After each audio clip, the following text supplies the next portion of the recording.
ഒരു 2.5 മാസം മുന്നേ, അതായത് എൻ്റെ ഗ്രാജുവേഷന് 1.5 മാസം മുന്നേ ഞാൻ ഓർത്തു ഗ്രാജുവേഷൻ വരുമല്ലേ, നല്ല ഉടുപ്പിടാം, കുറച്ച് വയറൊക്കെ കുറയ്ക്കണം, സാരി ഉടുത്താലോ, അങ്ങനെയുള്ള പ്ലാനിങ് ഒക്കെ ആയിട്ട് ഞാൻ കുറച്ച് വണ്ണം കുറയ്ക്കാനുള്ള പ്ലാനിങ് ഒക്കെ ആയിട്ട് വന്നു. ഞാൻ എല്ലാ ദിവസവും എക്സസൈസ് ചെയ്തു. ഞാൻ ഫുഡ് അത്യാവശ്യം നല്ലോണം കൺട്രോൾ ചെയ്തു. അതായത് ഫുഡ് കട്ട് ചെയ്തു എന്നല്ല, ഞാൻ ഷുഗറൊക്കെ കൺട്രോൾ ചെയ്തു. ഞാൻ ജങ്ക് ഫുഡ് അധികം കഴിച്ചില്ല, കഴിച്ചേ ഇല്ലെന്ന് തന്നെ പറയാം. അങ്ങനെ ഞാൻ ആ തുടങ്ങിയ ദിവസം ഞാനൊരു ഫോട്ടോ എടുത്തു. ഇതുപോലെ 1.5 മാസം കഴിഞ്ഞിട്ട് ഞാനൊരു ഫോട്ടോ എടുത്തു. ഈ 1.5 മാസം കഴിഞ്ഞു എന്ന് പറയുന്നത് എൻ്റെ ഗ്രാജുവേഷൻ ഒരു 10 ദിവസം 9 ദിവസം മുന്നേ. എന്നാൽ ഈ രണ്ട് ഫോട്ടോയും തമ്മിൽ ഒരേ ദിവസം രാവിലെ ഉച്ചക്കും എടുത്ത ഫോട്ടോ തമ്മിലുള്ള ലൈറ്റിംഗ് വ്യത്യാസം കാരണമാണ് രാവിലെ ഉച്ചക്കെന്നെങ്കിലും തോന്നുന്നത്. അല്ലാണ്ട് ഒരു മാറ്റവും ഇല്ല. എനിക്ക് നല്ല നിരാശയായി. കാരണം കഴിഞ്ഞ 1.5 മാസമായിട്ട് ഞാൻ കഷ്ടപ്പെട്ട് പണിയെടുക്കുകയാണ്. അങ്ങനെ ഞാൻ എൻ്റെ മൂടുമായിട്ട് ഞാൻ ഇവിടെ നിർത്തി. ഞാനൊരു ഗ്രാജുവേഷന് 10 ദിവസം മുന്നേ ഞാൻ ഒന്നും ചെയ്തില്ല. പക്ഷെ എനിക്ക് പ്രത്യേകിച്ച് മാറ്റമൊന്നും ഉണ്ടായിരുന്നില്ല. ഗ്രാജുവേഷനൊക്കെ കഴിഞ്ഞു. പിന്നെ ഞാൻ ഒന്നും ചെയ്തിട്ടില്ല. ഗ്രാജുവേഷൻ വന്നു, ഓണം വന്നു, അങ്ങനെ പലതുമായിട്ട് ഇങ്ങനെ പോയി. പക്ഷെ ഇതിൻ്റെ ഇടയ്ക്ക് ഞാൻ കുറച്ചധികം ഫുഡ് ഓർഡർ ചെയ്ത് കഴിക്കാൻ തുടങ്ങി. എല്ലാ നേരവും ഒരു ഫുൾ ബൾക്കായിട്ടുള്ള റൈസ് കുത്തിക്കയറ്റിക്കൊണ്ടിരുന്നതുകൊണ്ടാണോ അറിയില്ല, ഞാൻ പനീർ റൈസാണ് 4 നേരം വെച്ച് കഴിച്ചുകൊണ്ടിരുന്നത്. ഇവിടെ ഒത്തിരി കടയിൽ പനീർ റൈസ് എനിക്ക് ഭയങ്കര ഇഷ്ടമായി. പിന്നെ രാവിലെ ഉച്ചക്കും വൈകുന്നേരം ഒക്കെ പനീർ റൈസ് തന്നെയായിരുന്നു. അങ്ങനെ പനീർ റൈസ് കഴിച്ച് ചോറ് ഞാൻ സാധാരണ ഇത്രയും കഴിക്കുന്ന നേരത്ത് പനീർ റൈസിൽ ഇത്രയും ചോറ് ഞാൻ 3 നേരം വെച്ച് കഴിക്കാൻ തുടങ്ങിയപ്പോൾ എനിക്ക് ശരിക്കും കുറച്ച് ഗുണ്ടായി തുടങ്ങി. അതായത് ഡബിൾ ചിന്നൊക്കെ വന്നു. ഇതൊന്നും സത്യം പറഞ്ഞാൽ വലിയ കുഴപ്പമുള്ള കാര്യങ്ങളല്ല. പക്ഷെ ഞാൻ കുറച്ചുകൂടെ കോൺഫിഡൻ്റ് ആയിട്ടിരിക്കുമെന്ന് എനിക്ക് തോന്നുന്നത് ഈ പറഞ്ഞ സാധനങ്ങളൊന്നും എനിക്കില്ലാത്തപ്പോഴാണ്. അങ്ങനെ എങ്ങനെയാണെന്നറിയില്ല, ഞാൻ എങ്ങനെയോ കറങ്ങി തിരിഞ്ഞ് പിന്നെയും വണ്ണം കുറയ്ക്കാം, അല്ലെങ്കിൽ വണ്ണമല്ല, സത്യം പറഞ്ഞാൽ എനിക്ക് വയറേ ഉള്ളൂ, വേറെ ഒന്നും എനിക്ക് പ്രശ്നമില്ല. പിന്നെ ഇപ്പോൾ ഈ പുതിയ ഡബിൾ ചിൻ, എനിക്ക് ഇത്രയും വലിയ കാര്യമായിട്ട് ഇതുവരെ വന്നിട്ടില്ല. അപ്പോൾ ഈ ഡബിൾ ചിൻ ഈ 2 സാധനം മാത്രമേ എനിക്ക് കുറക്കണമെന്നുള്ളൂ. അങ്ങനെ ഞാൻ ഒരു മിനിഞ്ഞാന്ന് ഞാൻ രാത്രി രണ്ടുമായിട്ട് വീഡിയോ സ്ക്രോൾ ചെയ്തുകൊണ്ടിരുന്നപ്പോഴാണ് ഞാൻ സൂര്യ നമസ്കാരത്തെ പറ്റി കണ്ടത്. അപ്പം ഞാൻ ഓർത്തു, കൊള്ളാം, ഇനി ഇത് മാത്രമേ പരീക്ഷിക്കാൻ ബാക്കിയുള്ളൂ, എന്നാൽ പിന്നെ ഇതായിട്ട് കുറയ്ക്കുന്നത് നോർത്ത് ഞാൻ ഓർത്തു. ഇത് ഞാൻ സൂര്യ നമസ്കാരം ചെയ്ത് സത്യം പറഞ്ഞാൽ ശീലമൊന്നുമില്ല. അപ്പോൾ സൂര്യ നമസ്കാരം അതിൻ്റെ കമൻറ്റ് ബോക്സ് ഒക്കെ നോക്കുമ്പോൾ എല്ലാവരും ഞാൻ ഇന്ന് 5 ചെയ്തു, കഷ്ടപ്പാടാണ്, നാളെ 10 ചെയ്തു, അങ്ങനത്തെ സാധനങ്ങളാണ് കണ്ടുകൊണ്ടിരുന്നത്. ഗ്രാജുവലി കയറ്റി കൊണ്ടുവന്നു. പക്ഷേ സൂര്യ നമസ്കാരം ചെയ്തപ്പോൾ അവർക്ക് മെൻ്റലി ആണെങ്കിലും ഫിസിക്കലി ആണെങ്കിലും ഒക്കെ ഭയങ്കര വ്യത്യാസങ്ങൾ കണ്ടു തുടങ്ങി. അങ്ങനെ കണ്ടപ്പോൾ ഞാൻ ഓർത്തു, ഓക്കെ, എന്നാൽ പിന്നെ ഇതായിക്കോട്ടെ, എന്തിനാ ഇതായിട്ട് കുറയ്ക്കുന്നത്, ഇനി ഇത് പരീക്ഷിച്ച് നോക്കാൻ ഇതിന് പിന്നൊരു കാലത്ത് ശരിയാണ് സൂര്യ നമസ്കാരം ചെയ്ത് നോക്കായിരുന്നു എന്ന് തോന്നരുതല്ലോ എന്നോർത്ത് ഞാൻ ഓർത്തു, ഓക്കെ, സൂര്യ നമസ്കാരം. അങ്ങനെ അത് ഞാൻ ചെയ്ത് നോക്കി. അതായത് മിനിഞ്ഞാന്ന് ഞാൻ ചെയ്ത് നോക്കുമ്പോൾ എനിക്ക് ചെയ്യാൻ പറ്റുന്നുണ്ട്. പോസ്റ്റർ ഒന്നും കറക്റ്റ് ആണോ സത്യം പറഞ്ഞാൽ എനിക്ക് അറിഞ്ഞൂടാ, കാരണം അത് കണ്ട് ഞാൻ ചെയ്യുന്ന എന്തെങ്കിലും മിസ്റ്റേക്ക് ഉണ്ടെന്ന് പറഞ്ഞു തരുന്ന കാര്യമില്ലല്ലോ. അപ്പോൾ ചെയ്യുന്നുണ്ട്, അത്രേ ഉള്ളൂ. അപ്പോൾ ഞാനൊരു 30 ഞാൻ ചെയ്ത് നോക്കി. അപ്പോൾ മനസ്സിലായി നടക്കും. അപ്പോൾ ഓക്കെ, ആദ്യത്തെ ദിവസമല്ലേ, ഓവറാക്കി ചിലവാക്കണ്ട എന്ന് ഓർത്തിട്ട് 30 ചെയ്ത് ഞാൻ പിന്നെ കുറച്ച് വർക്കൗട്ടും ചെയ്ത് ഞാൻ നിർത്തി. ഇന്നലെയാണ് ഞാൻ സത്യത്തിൽ ചെയ്തത് പ്രോപ്പറായിട്ട്. അതായത് ഞാൻ കണ്ടുകൊണ്ടിരുന്ന എല്ലാ ചാലഞ്ചും 108 സൂര്യ നമസ്കാരം 30 ദിവസത്തേക്ക് ചെയ്ത് കഴിഞ്ഞിട്ട് ആൾക്കാർക്ക് വരുന്ന മാറ്റങ്ങൾ അങ്ങനെയുള്ളതാണ്. സത്യം പറഞ്ഞാൽ ഒറ്റയ്ക്ക് 108 ചെയ്തുള്ള പ്രഷർ എടുക്കണ്ട, അത് വേറൊരു ഫാക്ട്.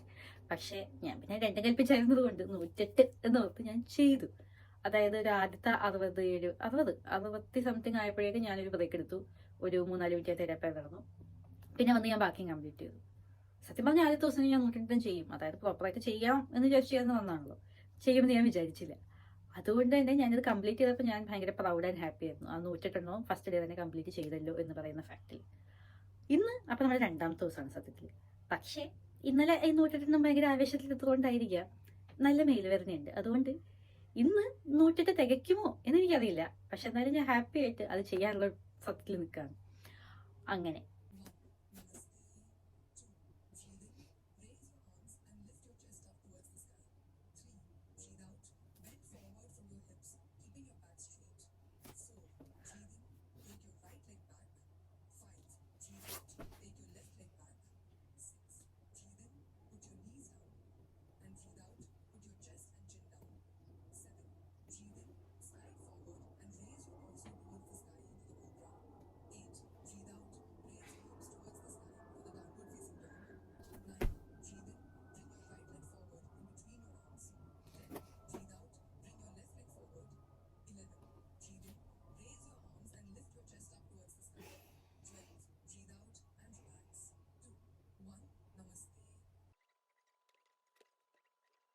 അങ്ങനെ ഇപ്പോഴേ 108 വട്ടം സൂര്യ നമസ്കാരം ചെയ്ത് ഞാൻ ജസ്റ്റ് കഴിഞ്ഞതേ ഉള്ളൂ. ഏറെക്കുറെ ഒരു മണിക്കൂറിനടുത്ത് എടുക്കും 108 സൂര്യ നമസ്കാരം വിത്ത് ശവാസനം. 1 മണിക്കൂറിനെക്കാട്ടും കുറച്ചുകൂടെ കൂടുതൽ. ഞാനൊരു യൂട്യൂബ് വീഡിയോ നോക്കിയിട്ടാണ് ചെയ്തത്. അതായത് ഈ 1 മണിക്കൂറിൻ്റെ ഒരു വീഡിയോ ഉണ്ട് യൂട്യൂബിൽ. അത് ചെയ്ത് അതിൻ്റെ ഒപ്പം ചെയ്ത് പോയാണ് നിൽക്കുന്നത്. അല്ലെങ്കിൽ എണ്ണിക്കൊണ്ടിരിക്കുമ്പോൾ എൻ്റെ എണ്ണൊക്കെ തെറ്റോ നടക്കാൻ പോകുന്നില്ല. അതുകൊണ്ട് അതിൻ്റെ ഒപ്പം അവർ പറയുന്ന എണ്ണത്തിനൊപ്പം പോയി തീർത്തു. പക്ഷെ ഇന്നലത്തെ പോലെ എനിക്ക് ഒരു വട്ടം നിർത്തേണ്ടി വന്നില്ല. ഞാൻ 108 സ്ട്രേറ്റ് ചെയ്തു. ആകെ ഞാൻ സ്റ്റാർട്ടിങ്ങിൽ വീഡിയോ റെക്കോർഡ് ചെയ്തിട്ട് ഒരു 10 കഴിഞ്ഞപ്പോൾ ഞാൻ വീഡിയോ പോസ്റ്റ് ചെയ്യാൻ വേണ്ടി പോയി. അതല്ലാതെ എനിക്ക് നിർത്തേണ്ടി വന്നിട്ടില്ല. അതിൽ ഞാൻ ഭയങ്കര ഹാപ്പിയാണ്. ഇത് ഒരു സെൻസ് ഓഫ് സാറ്റിസ്ഫാക്ഷൻ, അതായത് മൊത്തം കംപ്ലീറ്റ് ചെയ്ത് കഴിയുമ്പോൾ ഒരു സെൻസ് ഓഫ് സാറ്റിസ്ഫാക്ഷൻ ഭയങ്കര വലുതാണ്. അൾട്ടിമേറ്റ് എനിക്ക് ഈ സാധനം കൊണ്ട് കിട്ടിയത് ആ സെൻസ് ഓഫ് സാറ്റിസ്ഫാക്ഷൻ തന്നെയാണ്. പിന്നെ ഇതുകൊണ്ട് വയറ് കുറയുമില്ലെന്ന് കണ്ടറിയാം. പക്ഷേ വയറ് കുറഞ്ഞാലും ഇല്ലെങ്കിലും കൈ ശരിയാകും എന്ന് തോന്നുന്നു. അതായത് ഏറ്റവും കൂടുതൽ വയറിനെ കൈക്കാണ്. ഈ തൂക്കിടക്കുന്ന സാധനമൊക്കെ പോകുമ്പോൾ നമുക്ക് പ്രതീക്ഷിക്കാം. കൈക്ക് നല്ല ഉപയോഗമുണ്ട് ചെയ്തുകൊണ്ട്. കാരണം ഇന്നലെ ആണെങ്കിലും ഇന്നാണെങ്കിലും എനിക്ക് ഏറ്റവും കൂടുതൽ വേദന നിൽക്കുന്നത് കൈക്കാണ്, ബാക്കി പാർട്ടുകളെ വെച്ച് നോക്കുമ്പോൾ. പിന്നെ എനിക്ക് ഉള്ള ഒരു ഏറ്റവും ഭയങ്കര സന്തോഷമുള്ള കാര്യം എന്താണെന്ന് വെച്ചാൽ, എന്നെ കണ്ട എനിക്ക് എത്രത്തോളം വയറുണ്ടെന്ന് അത്ര പെട്ടെന്ന് മനസ്സിലാവില്ല. ഒരു ഒപ്റ്റിക്കൽ ഇല്യൂഷൻ വയറാണ് എൻ്റെ എന്ന് തോന്നുന്നുണ്ട്. അതിൽ എൻ്റെ വയറിനോട് എനിക്ക് നല്ല നന്ദിയുണ്ട്. അതായത് ഇങ്ങനെ നിൽക്കുന്ന എന്നെ കണ്ട എനിക്ക് എത്രത്തോളം വയറുണ്ടെന്ന് ഒരു പരിധിവരെ മനസ്സിലാവില്ല. കുറച്ച് സൈഡിലേക്ക് പോയില്ല കുറച്ചും കൂടെ എന്തെങ്കിലും ഉണ്ടല്ലോ എന്ന് തോന്നുന്നു. എന്നാലും സത്യം പറഞ്ഞാൽ അത്ര വലിയ സീരിയസ് ആയിട്ട് വയറുണ്ടെന്ന് മനസ്സിലാവില്ല. പക്ഷേ സത്യം അതല്ല.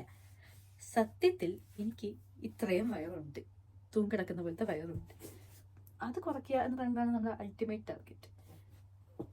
അപ്പോൾ ഇതെങ്ങനെയെങ്കിലും ഈ സാധനം കൊണ്ട് ഇതിൻ്റെ അവസാനത്തെ കച്ചിത്തുരുമ്പാണ്. ഈ സൂര്യ നമസ്കാരം കൊണ്ട് ഇത് പോയില്ലെങ്കിൽ വയറെന്നെ വിട്ട് പോവില്ല എന്ന് ഞാൻ സ്വന്തമായിട്ട് അക്സെപ്റ്റ് ചെയ്തു. പിന്നെ അങ്ങനെ ജീവിക്കേണ്ടി വരും. വേറെ വഴിയൊന്നും ഞാൻ കാണുന്നില്ല. അപ്പോൾ ഞാൻ 100% ആയിട്ടുള്ള എൻ്റെ ഡെഡിക്കേഷനും എല്ലാം കൊടുത്ത് ഈ ചലഞ്ച് കംപ്ലീറ്റ് ചെയ്യണം എന്നുള്ളത് തന്നെയാണ് എൻ്റെ ആഗ്രഹം. അപ്പോൾ നമുക്ക് 30ാമത്തെ ദിവസം കാണാം.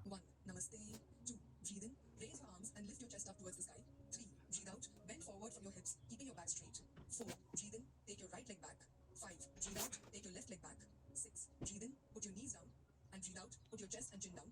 7. Breathe in, slide forward and raise your torso towards the sky into the cobra. 8. Breathe out, raise your hips towards the sky for the downward facing dog. 9. Breathe in, bring your right leg forward in between your arms. 10. Breathe out, bring your left leg forward. 11. Breathe in, raise your arms and lift your chest up towards the sky. 12. Breathe out and relax. 2. അങ്ങനെ നമ്മൾ 30 ദിവസം സൂര്യ നമസ്കാരം challenge കഴിഞ്ഞു. 2 രീതിയിലാണ് ചെയ്യണം എന്ന് വിചാരിച്ചിരുന്നത്. ഒന്ന്, ഫസ്റ്റ് ഓഫ് ഓൾ 30 ദിവസം ചെയ്യണം എന്നുള്ളത്. 2, ഷുഗറും ജങ്കും കട്ട് ചെയ്തിട്ട് ചെയ്യണം എന്നുള്ളത്. പക്ഷേ രണ്ടാമത്തെ എനിക്ക് പാലിക്കാൻ പറ്റിയില്ല. കാരണം ദീപാവലിയായി, ഹാലോവിനായി, സ്വീറ്റ്സായി, അങ്ങനെ നിറയെ ജങ്ക് ഫുഡും സ്വീറ്റ്സും കഴിച്ചുകൊണ്ടാണ് ഇത് ചെയ്തത്. അങ്ങനെ ഫുഡ് ഒട്ടും കൺട്രോൾ ചെയ്തിട്ടില്ല. അതുകൊണ്ട് തന്നെ ശരിക്കും ഫുഡ് കൺട്രോൾ ചെയ്താൽ വരാമായിരുന്ന റിസൾട്ടിൻ്റെ അത്രയും എഫക്റ്റ് ചിലപ്പോൾ വന്നിട്ടുണ്ടാവില്ല. എന്നാൽ പോലും ഇത്രയും ജങ്ക് ഫുഡും സ്വീറ്റ്സും കഴിച്ചുകൊണ്ട് ചെയ്തിട്ട് വന്നിട്ടുള്ള ഈ റിസൾട്ടിൽ ഞാൻ ഭയങ്കര ഹാപ്പിയാണ്. അങ്ങനെയാണെങ്കിൽ ചിലപ്പോൾ ഇത് ചെയ്യാണ്ടിരുന്നെങ്കിൽ ഭയങ്കരമായ വ്യത്യാസം വന്നിട്ടുണ്ടായേനെ. എന്തായാലും ഈ സാധനം സക്സസ്ഫുൾ ആണെന്ന് എനിക്കറിയാം. കാരണം ഒന്ന്, വയറിന് കുറച്ച് വ്യത്യാസം വന്നിട്ടുണ്ട്. 2, കൈക്കാണ് ഏറ്റവും കൂടുതൽ മാറ്റം വന്നേക്കുന്നത്, വയറിനല്ല. ഗുളു എന്ന് കിടന്ന കൈയായിരുന്നു. എൻ്റെ കൈക്ക് ഈ പാടൊന്നും ജീവിതത്തിൽ വന്നിട്ടില്ല. എന്നാൽ ഇത് സൂര്യ നമസ്കാരം ചെയ്യുമ്പോൾ വരും എന്ന് വിചാരിക്കുന്ന ഒരു സാധനമല്ലല്ലോ. അത് ഞാൻ ജിമ്മിൽ പോയിട്ട് പോലും ഇതൊന്നും വരുത്തുമെന്ന് വിചാരിക്കുന്നില്ല. അപ്പോൾ സൂര്യ നമസ്കാരം ചെയ്തിട്ട് കൈക്ക് ഇതുപോലത്തെ ഇത് വരുമ്പോൾ അയ്യോ, ഐ എം സോ ഗ്രേറ്റ്ഫുൾ. എനിക്ക് ഭയങ്കര സന്തോഷമായി. ഒരു പ്രത്യേക സാറ്റിസ്ഫാക്ഷനാണ്. കാരണം ഇത് നമ്മുടെ ലിസ്റ്റ് ഓഫ് കിട്ടുമെന്ന് വിചാരിച്ച സാധനത്തിലുണ്ടായിരുന്ന സാധനമല്ല. പിന്നെ വയറും കുറഞ്ഞിട്ടുണ്ട്. വയറ് കുറഞ്ഞിട്ടുണ്ടെന്ന് പറഞ്ഞാൽ അത്യാവശ്യം നല്ല ഷേപ്പായി.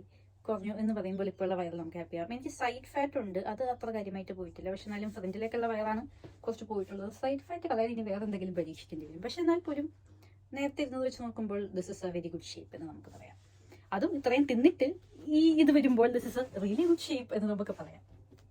അപ്പോൾ നമുക്ക് ഫുഡ് കൺട്രോൾ ചെയ്തിട്ട് ഒരു വട്ടം കൂടെ ചെയ്ത് നോക്കിയാൽ ചിലപ്പോൾ ഇതും കൂടെ പോകുമായിരിക്കും. എന്തായാലും ഇപ്പോഴത്തെ ഇതിൽ നമുക്ക് ഈ 30 ഡേ സൂര്യ നമസ്കാരം ചലഞ്ച് സക്സസ് ആണ് എന്ന് നമുക്ക് തീരുമാനിക്കാം.